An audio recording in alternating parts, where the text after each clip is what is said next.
Chemistry defines matter, anything which has mass and occupies a volume in the universe. Which means a rock lying on the floor having mass of some kind is considered as matter, and the gold block, which is very valuable, it contains some of that volume, but it also has mass, that is also matter. Well, chemistry defines it so that matter could have a knowable quantity, like it is not abstract, like for example other things that you see in movies and stuff where it is not actually real. But chemistry tries to define anything practically.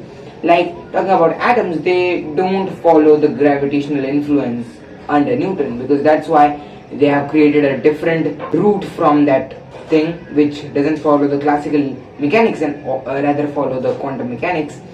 It is a different story, but matter is defined as mass, something having mass, and mass is constant, right? No matter where you go, no matter what you do with it, the mass is always conserved. Actually, that's the first, what we call the thing or the law given by the Anthony Lavoisier. It was given around in 18th century, but it is believed that mass is always conserved whenever you are reacting something and after the reaction. For example, H2O, for example, then hydrogen is reacting with oxygen where the mass of hydrogen is 1 AMU and there are two of them, so it is 2, and the thing that oxygen, the mass of the oxygen is 16 AMU, and adding all of them will give you the total mass of 18, which is 16 plus 1, because we have two hydrogens.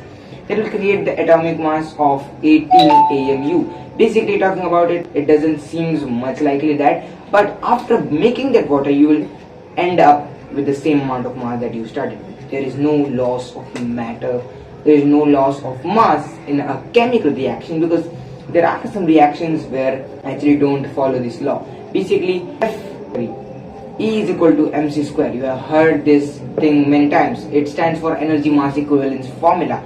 It was tabulated by Einstein. Basically everyone knows it in the whole universe.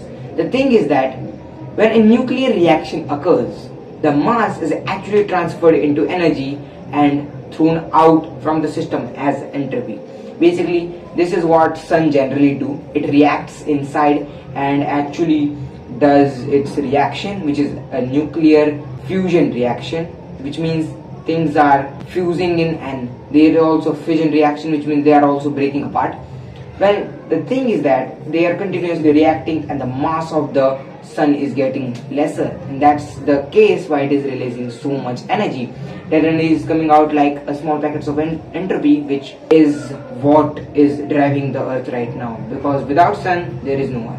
We got very deep into the subject, but the thing is mass is constant and it cannot be altered by anything, only the nuclear reaction. The second thing you have is volume.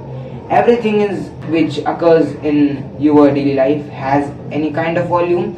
Basically physics doesn't get anything into consideration until it has a volume. Basically the air around you, the water you drink, the solid, everything is nothing but is something or some entity which holds its definite volume. What it does, actually universe is just space, that's why we call it space, because there is nothing actually there. So what is happening when you are talking about the space is a free area where you put in matter to make it full of volume.